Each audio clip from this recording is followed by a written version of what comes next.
Hola, muy buenas tardes a todos. Mi nombre es Juan Sebastián Torres, yo soy radiólogo intervencionista de la Fundación Valle de Lili. Gracias a todos por estar acá conectados en este encuentro académico de radiología, 42º ya en esta ocasión. Vamos a hablar hoy sobre el rol del radiólogo en las complicaciones del trasplante hepático. Va a estar a cargo de nuestra residente Karen Torres Vázquez, residente de segundo año del programa de imágenes diagnósticas de la Universidad ICESI en convenio con la Fundación Valle de Lili. Bienvenida Karen y muchas gracias por este espacio académico y por esta presentación. Hola, buenas tardes a todos. Ya un segundito para poder compartirles. Ay.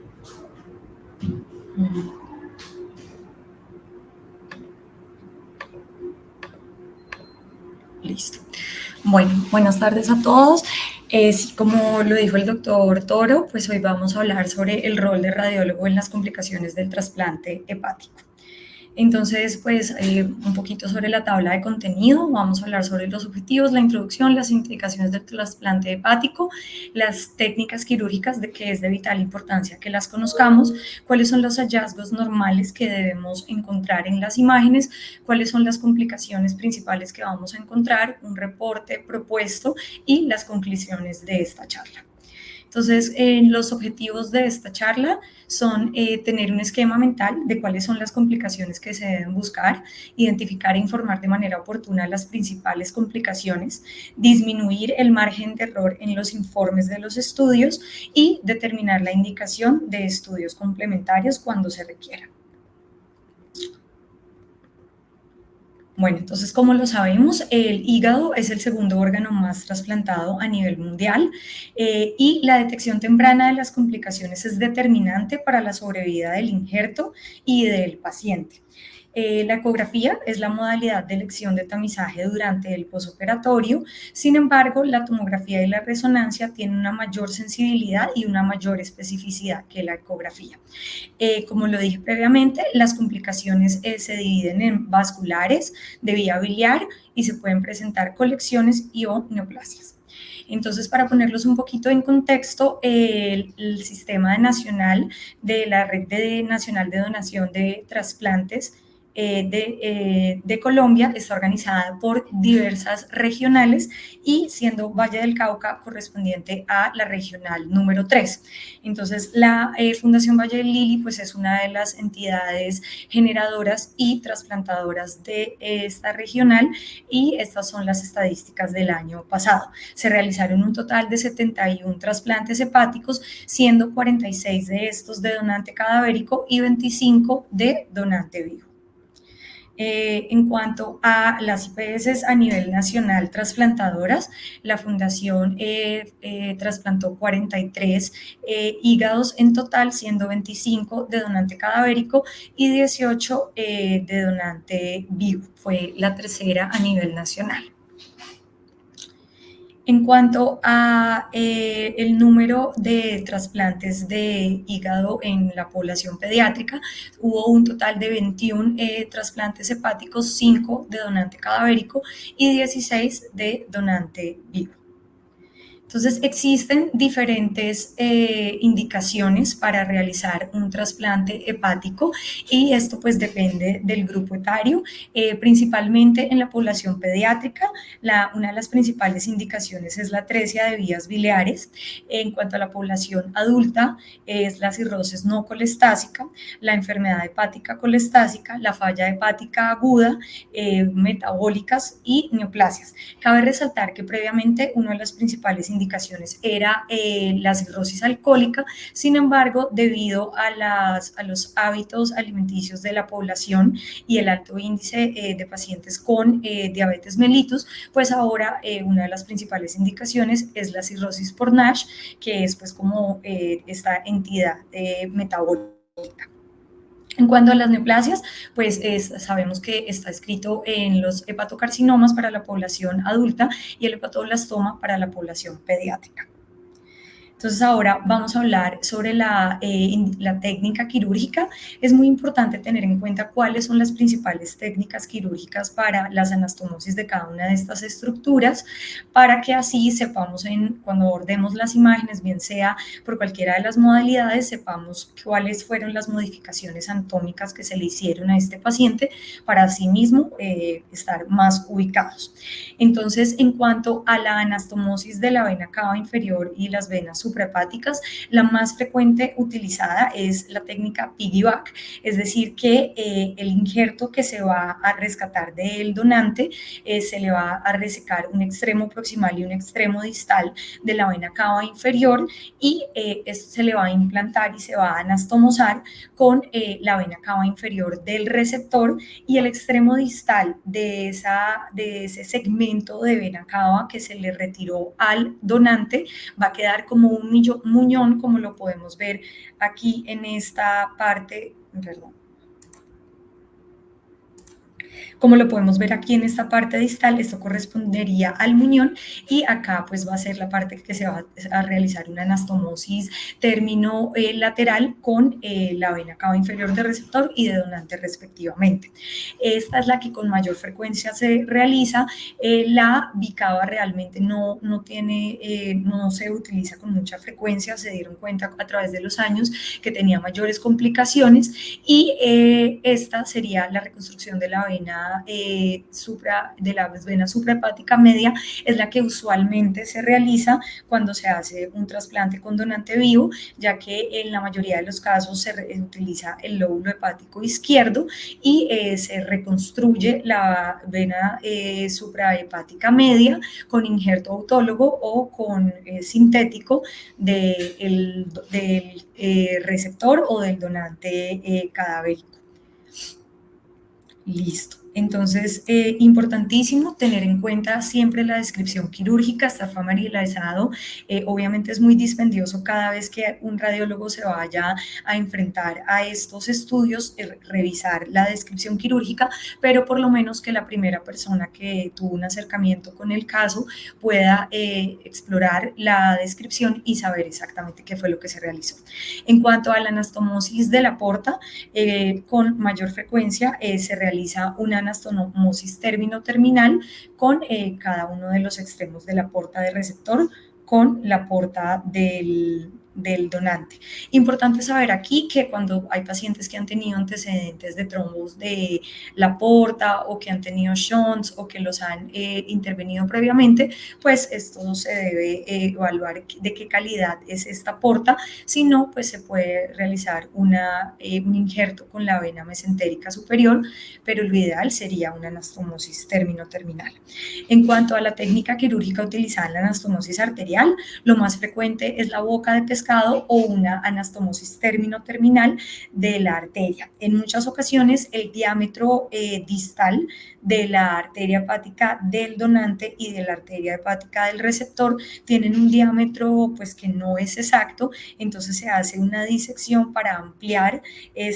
digamos como ese aspecto más distal del injerto vascular para poder ampliarlo y que la anastomosis no vaya a quedar con un diámetro pues muy pequeño que vaya a promover algunas de las complicaciones como lo son la anastomosis. Es importante tener esto en cuenta para no tener, digamos, como errores al interpretar las imágenes y adicionalmente, pues tener en cuenta que cuando existen variantes anatómicas se tienen que hacer anastomosis de todas estas arterias hepáticas que se puedan encontrar de manera accesoria y cuando se encuentra un caso en como que el paciente ha tenido una cirugía previa o que la arteria hepática no es de una adecuada calidad por su longitud o por cualquier otra variante, pues entonces se puede hacer con un injerto de arterias ilíacas, un conducto aortohepático directamente anastomosando la arteria con la aorta. La mayoría de las anastomosis de la vía biliar van a ser término-terminales y en algunos casos, principalmente cuando son pacientes que han tenido cirugías previas, o sea, intervenciones previas de la vía biliar o que su vía biliar ha tenido, pues digamos, mucho compromiso debido a su patología de base o que es un trasplante pediátrico, usualmente sí se hace una anastomosis, una hepático-yeyunostomía, pero lo más frecuente que vamos a encontrar es una anastomosis término-terminal. Entonces, ¿qué es lo que debemos encontrar de manera rutinaria, lo normal en las diferentes modalidades que utilizamos para evaluar los trasplantes hepáticos? Entonces, en cuanto al Doppler de la arteria hepática, tenemos que, pues como bien sabemos, tenemos una adecuada técnica, tenemos que mirar que estemos con un ángulo máximo de 60 grados, que la caja esté en el menor tamaño posible para disminuir el ruido, disminuir los artefactos, y adicionalmente el gate del Doppler pues también debe estar centrado en el vaso para que no altere la velocidad picosistólica, y pues ya con esto debemos evaluar cómo se encuentra previo a la anastomosis, cómo se encuentra en la anastomosis y cómo se encuentra posterior a la anastomosis, evaluando en cada uno de estos segmentos cuál es su índice de resistencia, evaluar cómo es el llenado del flujo al Doppler color, cómo es el espectro de este flujo y mirar cómo es la velocidad picosistólica. Tener en cuenta que en las primeras 72 horas podemos encontrar que haya una elevación de estos índices de resistencia, y esto pues debe ir disminuyendo a medida que vamos transcurriendo en el posoperatorio. Hay que tener claro que se pueden encontrar estos índices elevados porque hay un edema propio del posoperatorio, puede haber vasoespasmo o porque pues, realmente nos estamos encontrando posiblemente frente a una disfunción primaria del injerto, que eso lo vamos a ver más adelante. Entonces, importante ver que tengamos una arteria permeable, que el índice de resistencia esté como mínimo en 0,5 y 0,8 como límite superior, que las velocidades picosistólicas se encuentren entre 13 y 367 centímetros segundos y que el tiempo de aceleración sea inferior a 0,08 segundos. Entonces, ya cuando definitivamente uno dice, no, aquí estamos tal vez frente a un riesgo inminente de tener una complicación vascular, es cuando tenemos un índice de resistencia inferior a 0,6. Esto tiene una especificidad hasta del 80% para hacerle un seguimiento más estrecho a este paciente, o en el caso tal de que los paraclínicos también estén mostrando que no hay una adecuada evolución de las enzimas hepáticas, pues entonces pensar en apoyarnos en otra de las modalidades diagnósticas. En cuanto al Doppler de la porta, también es súper importante que evaluemos el flujo y el espectro previo a la anastomosis, en la anastomosis y posterior a la anastomosis, y tener en cuenta pues que no haya unas diferencias significativas, que no haya un flujo turbulento que nos esté pues como diciendo que hay algo que está fallando en el diámetro o en la permeabilidad de esta estructura, y también algo que pues se ha evidenciado que no se hace de rutina en algunos sitios es que se deben evaluar la permeabilidad y estos mismos parámetros de Doppler en las ramas derecha e izquierda en caso de que estemos hablando de un donante cadavérico y que estemos con un injerto, pues como un hígado completo que se haya implantado. Importante saber que en el posoperatorio temprano la velocidad de la porta puede incrementarse incluso hasta por encima de 50 centímetros segundo, pero esto puede deberse, pues es secundario al edema periportal, o pueden encontrarse colecciones pues que son esperadas en el posoperatorio temprano, y esto puede generar que haya un aumento en estas velocidades. Sin embargo, pues son alarmas que hay que tener en cuenta para hacerle un seguimiento estrecho. Igual cada institución tiene un protocolo en el cual pues como que han determinado cada cuánto se le hace el seguimiento a cada uno de estos pacientes. En el modo B también podemos mirar cuál es el diámetro que tenemos en la anastomosis para estar seguros de que no hay digamos, un diámetro que esté inferior a 5 milímetros, que esto ya nos habla de que podemos estar frente a una estenosis crítica que no va a permitir un adecuado flujo, que va a ser protrombótico debido a que va a ser más turbulento. Entonces, esto pues ya se los había mencionado, obviamente esperamos que haya un flujo hepatópeto continuo y los valores que les dije previamente. En cuanto al Doppler de las venas suprahepáticas, también es súper importante que si estamos con un hígado completo, con un injerto cadavérico, pues verifiquemos que haya una permeabilidad y un adecuado espectro, una onda trifásica que tenga variabilidad con la respiración en cada una de las venas suprahepáticas para que no estemos omitiendo alguna alteración en alguna de estas. Nuevamente también, debido al edema que se puede presentar en el posoperatorio temprano, podemos tener una velocidad pico posterior a la anastomosis que debe estar por debajo de 125 centímetros segundo. Cuando la velocidad está por encima de este valor, pues hay que nuevamente sospechar que podemos tener alguna complicación en alguna de estas anastomosis. Esto en cuanto a la modalidad del Doppler. En cuanto a la modalidad de la angiotomografía, pues entonces aquí estamos viendo una adquisición axial con reconstrucción con proyección en máxima intensidad, donde vemos que hay un adecuado calibre en toda la anastomosis de la arteria hepática, donde no vemos que hay como una disminución importante entre el segmento del injerto y el del receptor, y vemos una adecuada opacificación de sus ramas distales. Aquí tenemos una reconstrucción sagital de una angiotomografía con proyección en máxima intensidad en fase portal, en donde estamos viendo, si se fijan aquí, podemos ver un poquito la diferencia de calibre, sin embargo, tiene un diámetro adecuado, se ve una adecuada opacificación de las ramas distales, en donde vemos el segmento de la porta del receptor y vemos aquí ya el segmento de la anastomosis que venía con el injerto. Nuevamente aquí tenemos una reconstrucción coronal con proyección en máxima intensidad, donde en fase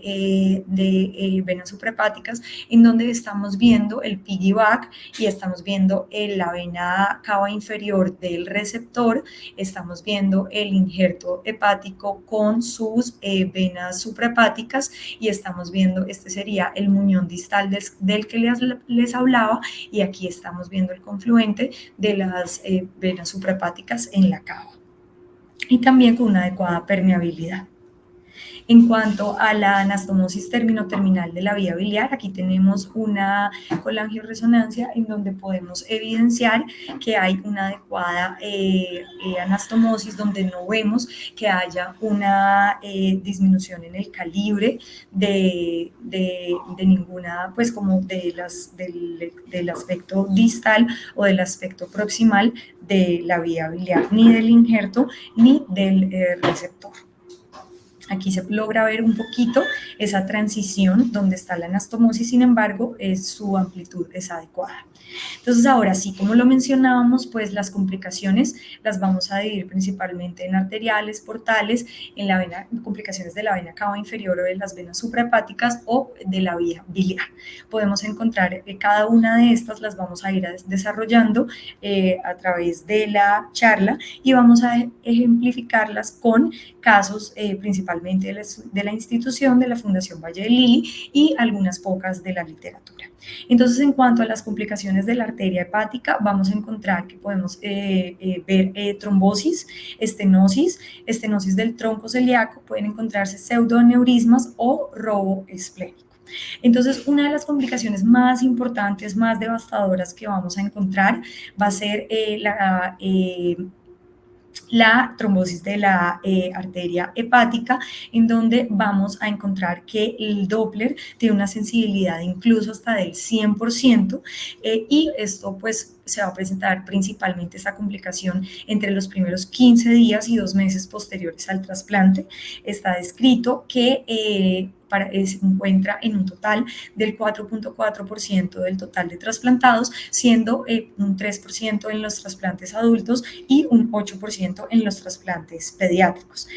Incluso hasta el 53% de los pacientes que presentan una trombosis de la arteria hepática van a requerir un retrasplante y hasta el 33% de los pacientes que tengan una trombosis de la arteria hepática van a tener una mortalidad en el posoperatorio temprano. La clínica o cómo debuta esta complicación es que se puede presentar una falla fulminante del injerto o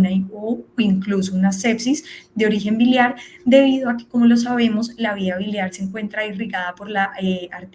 arteria cística, que es una rama dependiente 100% de la arteria hepática, y en el momento que se hace pues la disección, cuando se realiza el rescate de este injerto, pues obviamente se va a cortar esta irrigación, y nuevamente cuando se implanta, pues va a depender 100% del flujo de la arteria hepática anastomosada con el receptor. Entonces esto, una trombosis o una falla en esta irrigación va a generar una necrosis de la vía biliar. En la mayoría de los casos tiene una mediana de identificación de casos de trombosis de la arteria hepática más o menos en un 6,9 días posteriores al trasplante. Importante que existen unos factores de riesgo para presentar trombosis de la arteria hepática, como lo son el retrasplante, un bajo peso del receptor en el momento del trasplante, los pacientes que presentan variantes anatómicas importantes, que la indicación de su trasplante fue un hepatocarcinoma o un hepatoblastoma y tienen un antecedente de quimoembolizaciones, y pues unas de las soluciones o de los manejos que se le dan a estas complicaciones son las trombectomías, una relaparotomía, una reanastomosis o un retrasplante. Entonces aquí, pues acá las dos complicaciones más importantes que vamos a encontrar va a ser una necrosis de la vía biliar, por lo que ya les expliqué previamente, versus un infarto del injerto hepático. Entonces, algo importante a tener en cuenta: la literatura sugiere que cuando el índice de resistencia esté por debajo de 0,5 en el Doppler, pues la resistencia de la arteria hepática, esto es una indicación para realizar una angiotomografía, obviamente pues también teniendo en cuenta la clínica del paciente, teniendo en cuenta cómo está el comportamiento de las enzimas hepáticas, pero es una clara indicación de realizar una angiotomografía para cerciorarnos de que nos encontramos frente a una arteria que se encuentra permeable. Entonces, aquí tenemos un ejemplo de la institución, una paciente femenina de 5 años que presentó una trombosis de la arteria hepática. Cuando le realizaron el Doppler de este vaso, pues se dieron cuenta que tenía un índice de resistencia bajo, como hacia el límite inferior, que tenía unas velocidades también bajas, y esto pues levantó las sospechas de que posiblemente había alguna complicación con este injerto y con esta arteria, y por eso se realizó una angiotomografía. Aquí tenemos la adquisición axial y la reconstrucción coronal con proyección en máxima intensidad, en donde podemos ver que efectivamente hay una estenosis importante de la anastomosis, y estamos viendo cómo hay una pobre opacificación de las ramas más distales. Vemos que llega a un punto donde no hay una adecuada opacificación de un segmento, en donde nos está mostrando que estamos frente a un trombo de la arteria hepática. Aquí, posterior a eso, estamos viendo una de las complicaciones que previamente les mencioné, y es que tenemos una alteración en la perfusión de este segmento del lóbulo hepático izquierdo, en donde estamos viendo que pues hay una inadecuada perfusión debido a esta trombosis de la arteria hepática. En cuanto a la estenosis de la arteria hepática, pues tiene una estrecha relación con la trombosis. Esto se presenta muy frecuentemente a nivel de la anastomosis. Es muy importante identificarla de manera temprana, ya que es susceptible a manejo endovascular, y las dos cosas que nos deben hacerla pensar nuevamente es un índice de resistencia por debajo de 0,5, que tengamos un espectro de onda tardus parvus, y que esto además esté asociado con alteración de la función hepática. Importante saber que hay otras causas que pueden dar estos hallazgos, como la estenosis del tronco celíaco, una fístula arterioportal que se presenta comúnmente en pacientes que han sido llevados a biopsias y colangiografías percutáneas. También uno de los hallazgos más que lo sugiere es una velocidad picosistólica por encima de 200 centímetros segundos a nivel de la anastomosis o posterior a esta. Y hay unos criterios, la literatura nos habla de criterios ya muy estrictos que nos dicen sí, aquí definitivamente hay una estenosis, ya que en algunos casos cuando nos fijamos solo en estos criterios se han identificado hasta un 11% de falsos positivos. Entonces, cuando hay un índice de resistencia inferior a 0,4, un tiempo de aceleración sistólica superior a 0,12 segundos, cuando tenemos una onda pardus-tardus con una velocidad picosistólica inferior a 48 centímetros segundo distal en la estenosis, esto es muy, muy sugestivo de que estamos frente a una estenosis de la arteria hepática. Aquí tenemos un ejemplo de una paciente femenina de 28 años. Aquí tenemos una reconstrucción volumétrica en donde estamos viendo aquí esta disminución en el calibre de la arteria hepática. Nuevamente aquí tenemos una reconstrucción de una angiotomografía en fase arterial, una reconstrucción coronal con proyección en máxima intensidad, donde estamos viendo lo que corresponde a esta misma área de estenosis, donde vemos esta disminución importante del calibre, y aquí tenemos una ampliación de esta misma imagen para que podamos verla con mayor hincapié. Secundario a esto, pues tenemos un defecto de perfusión en este lóbulo hepático izquierdo, debido a que esta paciente presentaba pues esta estenosis y no había una adecuada irrigación de este parénquima. Debido a esto, esta paciente fue llevada a una arteriografía para, por medio de una plastia endovascular, se pudiera ampliar este segmento, se pudiera vencer esta estenosis, y se decide colocar un stent en donde la podemos ver aquí ya en esta control tomográfico posterior, en esta angiotomografía, reconstrucción coronal con proyección en máxima intensidad, donde ya vimos el stent que corresponde a esta estructura cilíndrica hiperdensa, con un adecuado calibre, con una adecuada opacificación de las ramas posteriores a esto y una adecuada irrigación del parénquima. Bueno, este es otro ejemplo de una paciente femenina de 26 años que en 7 días en posoperatorio del trasplante hepático, pues se evidencia en el Doppler que hay nuevamente un índice de resistencia disminuido, una velocidad picosistólica disminuida, y esto pues alertó a los médicos. Además vieron una onda tardus pardus, que pues es esta morfología de espectro que no es el usual de la arteria, y pues esto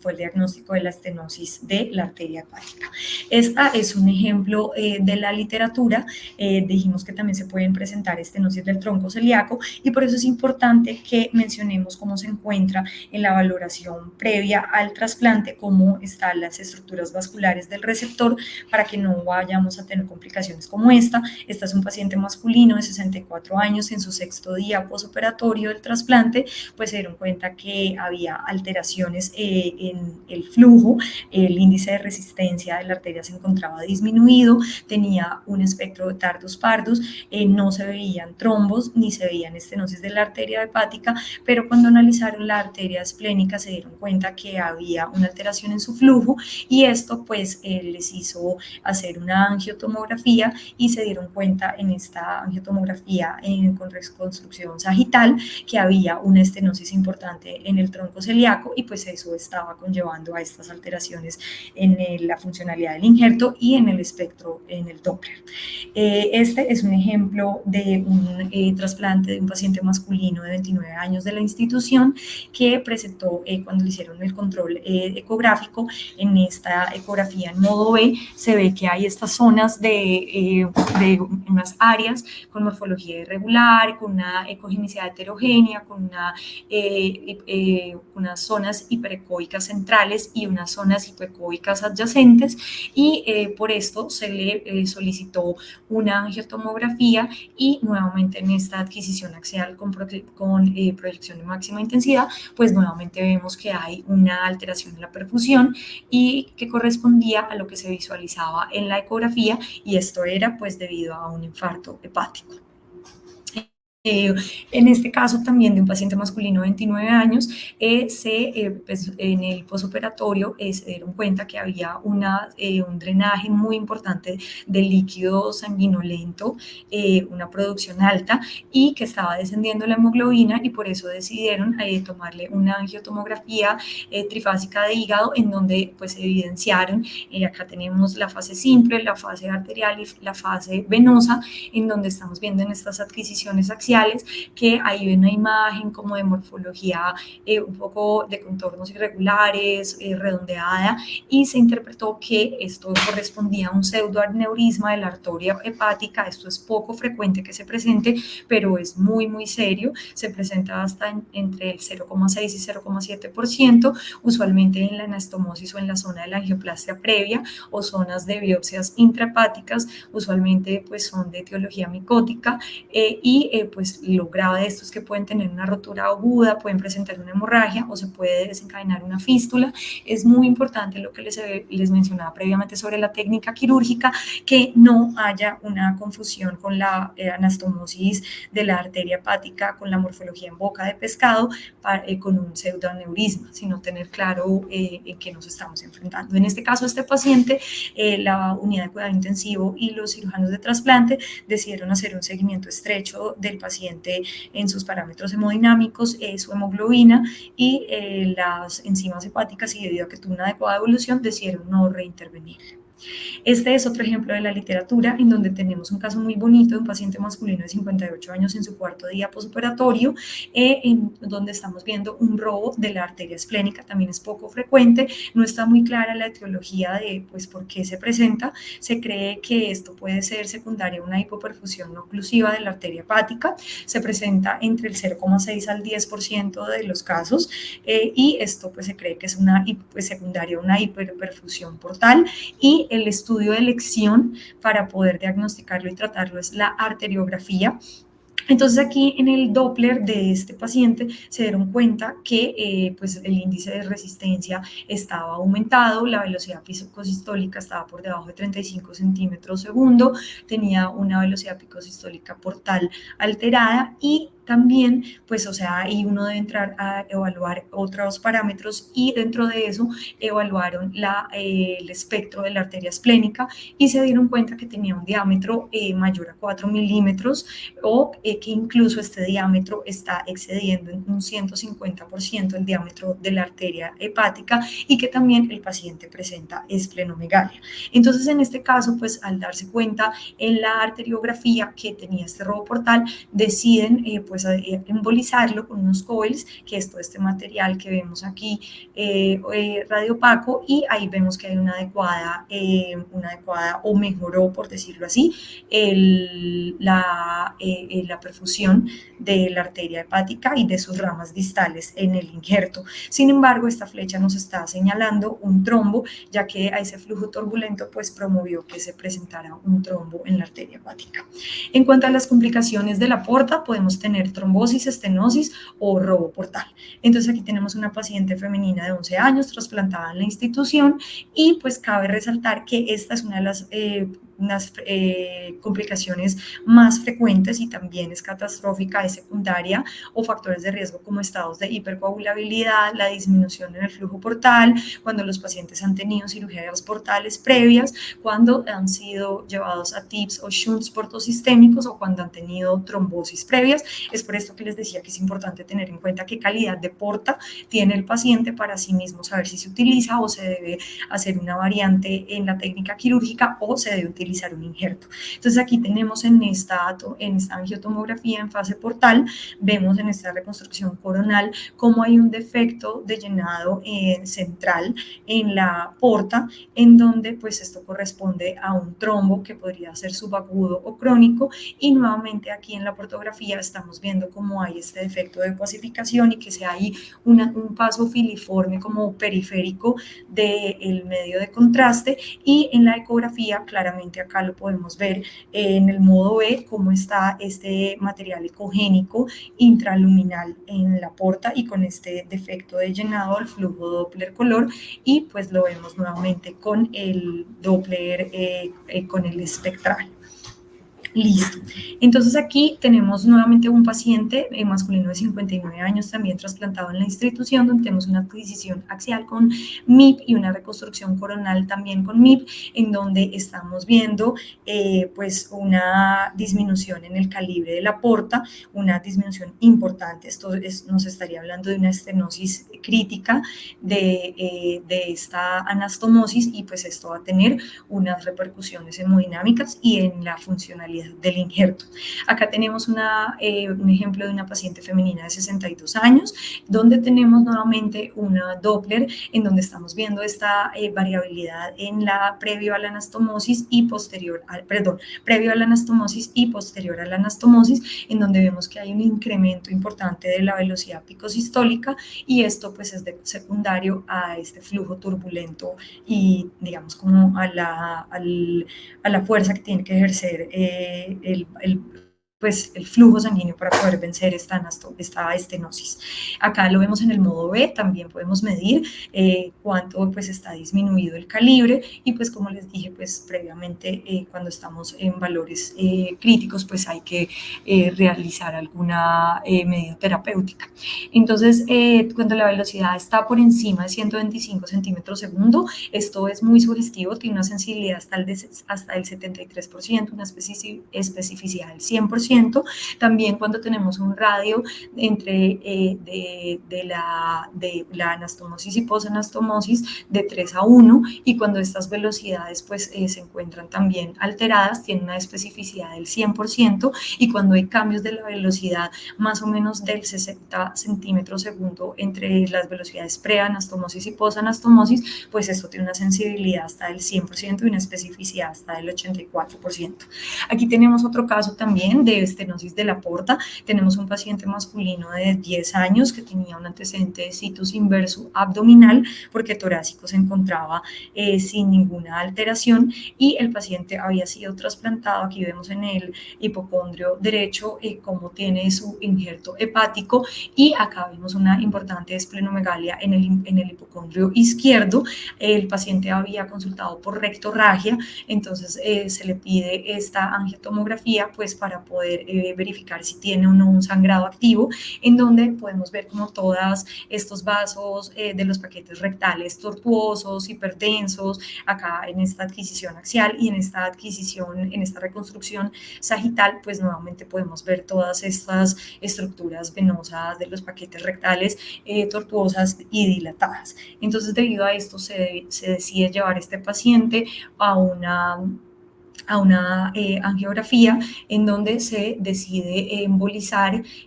pues primero vencer la estenosis que presentaba la porta, hacerle la plastia con el balón, y posterior a eso pues se identifica que hay pues todas estas estructuras tortuosas, serpentiginosas, que son las que visualizamos previamente en la angiotomografía, y se deciden embolizar y hacer una embolización de la vena mesentérica. Entonces, pues esto resolvió el cuadro del paciente.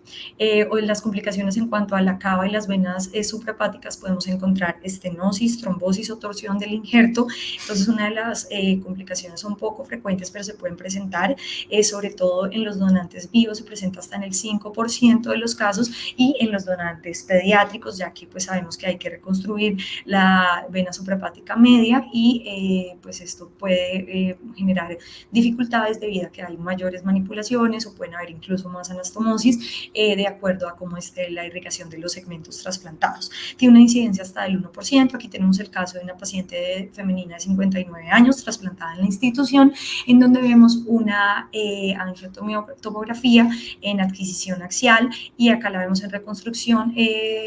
sagital. Vemos en fase de suprahepáticas que hay una disminución importante en el calibre de la vena cava inferior, y también lo vemos aquí en la reconstrucción sagital, donde pues no vemos un adecuado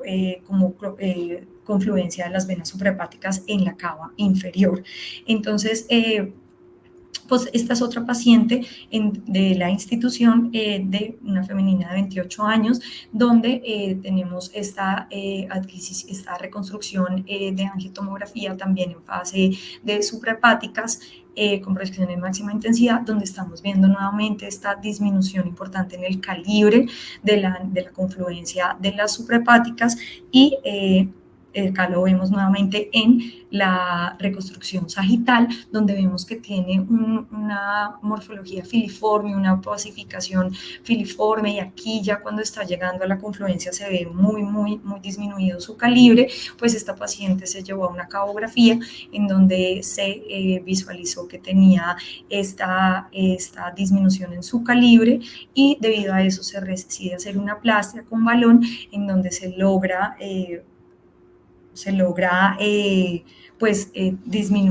vencer esta disminución en el calibre, esta estenosis, y vemos en el control posterior un tiempo después que ya tenemos esto fue pues recién, ese fue su trasplante, y unos años después se realiza por otra situación clínica esta resonancia, en donde estamos viendo pues que en esta reconstrucción sagital vemos cómo tiene una adecuada calibre en su PDVAC. Entonces, pues es muy bonito ver cómo con estas intervenciones endovasculares se pueden pues salvar estos injertos hepáticos. Esta es otra de las complicaciones, la trombosis de la cava o las venas suprahepáticas. Tenemos esta paciente femenina de 50 años que tenía un antecedente de un síndrome antifosfolípido, y en su tercera semana de posoperatorio en el Doppler se dieron cuenta pues que había unas alteraciones en el flujo de las venas suprahepáticas, que había un flujo reverso, que el espectro se encontraba alterado, y pues esto conllevó a que le hicieran una angiotomografía en esta adquisición axial. Pues estamos viendo, esto es un injerto total de un hígado trasplante cadavérico, y vemos cómo hay una alteración en la perfusión del lóbulo hepático izquierdo, porque hay una ausencia o pacificación de la rama de la suprahepática media y suprahepática izquierda, y pues también vemos un defecto en la porta, y pues todo esto había conllevado a este defecto de perfusión. Este es otra complicación que es poco frecuente, pero es devastadora, y es la torsión del injerto hepático. Este es un ejemplo de la literatura, un masculino de 64 años que en las 24 horas del posoperatorio de donante vivo, estaba teniendo un flujo reverso, no estaba funcionando bien el injerto, y se dieron cuenta que las enzimas estaban elevadas, y había una alteración en todo el espectro, y esto hizo que se dieron cuenta que lo llevaran a cirugía y se dieron cuenta que tenía una torsión del injerto hepático. Esto se da debido a que pues, los pacientes tienen una fosa hepática pues como anatómica con la que cada uno nace de acuerdo a su fenotipo, y pues cuando se injerta se pone un injerto, valga la redundancia, que de pronto es muy pequeño, un small for size, se puede torsionar y puede irse hacia esa fosa hepática, y ahí se genera una torsión. Entonces toca hacer una apexia de ese injerto para evitar que haya una torsión. En cuanto a las complicaciones de la vía biliar, podemos tener estenosis, fístulas, cálculos biliares, un CAS síndrome o el síndrome del yeso, y colangitis. Entonces aquí tenemos una paciente de la institución, una femenina de 38 años, que vemos una anastomosis terminal de la vía biliar en esta secuencia colangiográfica, y aquí las flechas amarillas nos están mostrando esta disminución del calibre de la anastomosis terminal, con una dilatación de todos los radicales pues, de aquí en adelante, y de tanto de la vía biliar intrahepática en el ilio como pues ya más hacia los radicales más periféricos.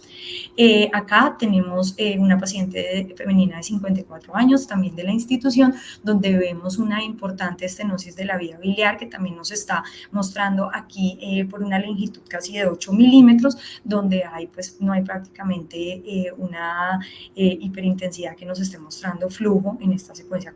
colangiográfica. En cuanto a los cálculos biliares, pues aquí también estamos viendo en esta secuencia colangiográfica cómo hay pues un defecto en esta secuencia. No se ve la hiperintensidad que se debe ver usualmente, sino que se ve como una hipointensidad central en la vía biliar, y aquí nuevamente estamos viendo estas imágenes de morfología ovalada, hipointensas, que están señalando las flechas que corresponden a los cálculos de la vía biliar.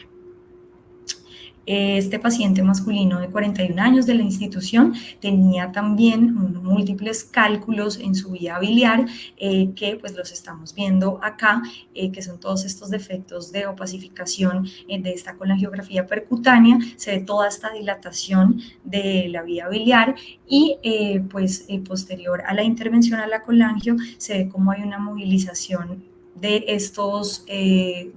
cálculos, y aunque no se logran mover todos, pues esto ayuda a disminuir un poco la dilatación y pues se permite que ya haya un adecuado paso del medio de contraste hacia el intestino.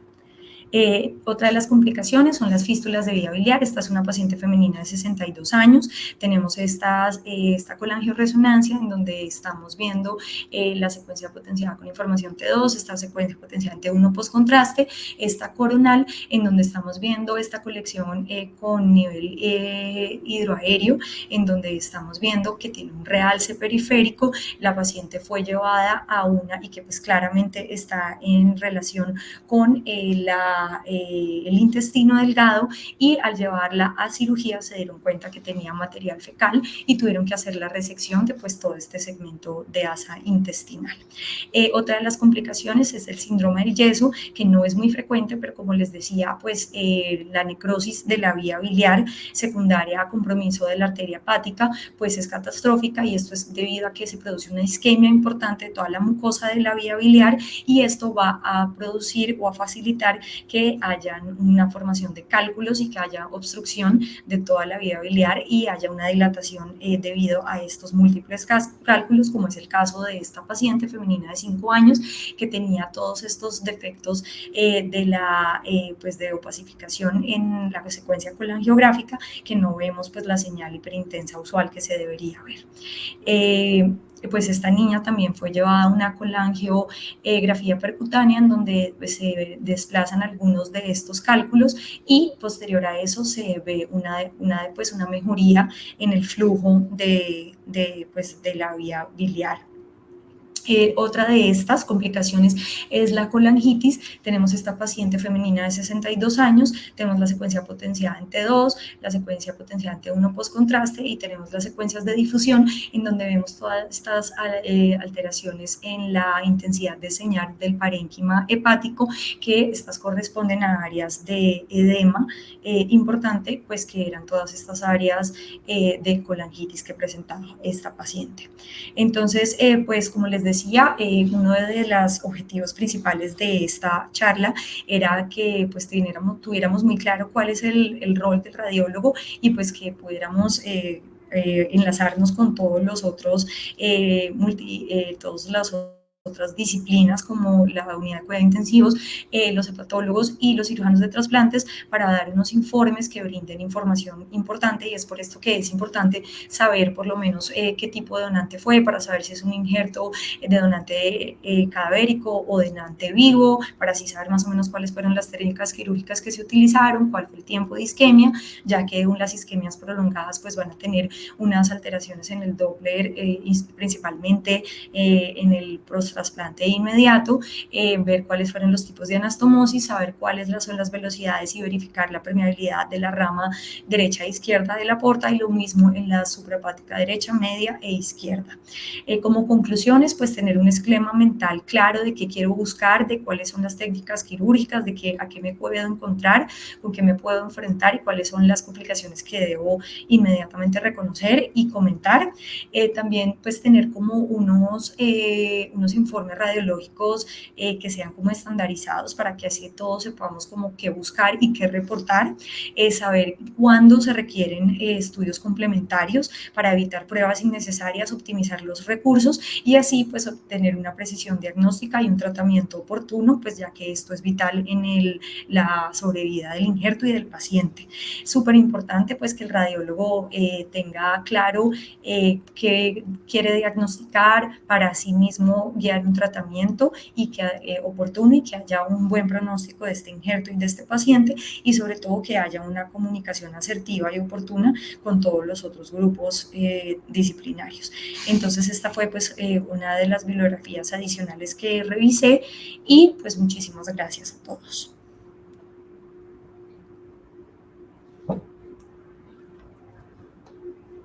Gracias, Karen, por tu presentación, muy completa y muy clara. Tenemos una pregunta del público y es: ¿cuándo debe ser el tiempo de reporte de estas complicaciones por parte del grupo de radiología al grupo de cirugía? Pues yo pienso que de pronto, para complementar un poco con todo lo que has dicho, eh, no, es muy importante tener claridad en el diagnóstico, en el informe radiológico, pero todo esto tiene que ser de manera oportuna, porque pues si somos muy claros en el diagnóstico, en el informe, y no lo comunicamos a tiempo, pues pienso que puede repercutir negativamente en el injerto como tal. Creo yo que entre más rápido se reporte, pues mejor, para tomar algunas acciones que puedan corregir lo que esté pasando, ya sea una trombosis, estenosis o sangrados. Bueno, o no sé qué quisieras complementar ahí, Karen, respecto a eso. Pues sí, eso, realmente eso, doctor, que el diagnóstico oportuno de estas complicaciones es vital, porque pues entre más rápido se haga la intervención, bien sea endovascular o la reintervención quirúrgica, pues el daño al parénquima hepático y a la vía biliar pues va a poder ser menor, o va a poder ser incluso reversible en algunos casos. Bueno, perfecto. No veo más preguntas en este momento. Espérate a ver. Sí, no hay más preguntas. Entonces, nada, pues agradecerles a todos los que se pudieron conectar por el interés, a Karen por la charla, por su profundidad en los temas, por los casos muy ejemplarizantes. Y feliz noche para todos. Muchísimas gracias. Hasta luego, muchas gracias. Hasta luego.